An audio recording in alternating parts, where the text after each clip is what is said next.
আজকে যে প্রকল্পগুলি আমরা উদ্বোধন করলাম, ৭২,০০০-এর বেশি লক্ষ্মীর ভান্ডার পাবেন, ৫০,০০০-এর বেশি সেলফ হেল্প গ্রুপ পাবেন, ৯,৮০০ বেশি ছাত্রছাত্রীকে শিক্ষাশ্রী স্কলারশিপ, ৪,৮০০ বেশি উপভোক্তাকে রূপশ্রী প্রকল্পে আমরা ২৫,০০০ টাকা করে দিই, সেটাও দেওয়া হবে, এবং ২,৫০০ বেশি উপভোক্তাকে বাংলার বাড়ি প্রকল্পে আর্থিক সাহায্য।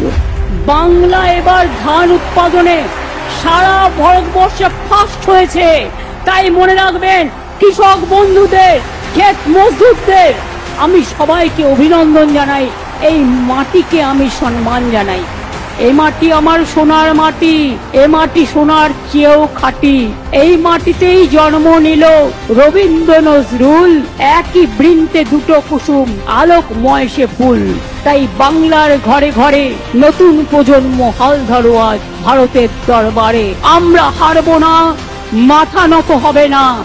বাংলা চলবে নতুন করে, বাংলা গাইবে নতুন সুরে। জয় বাংলা।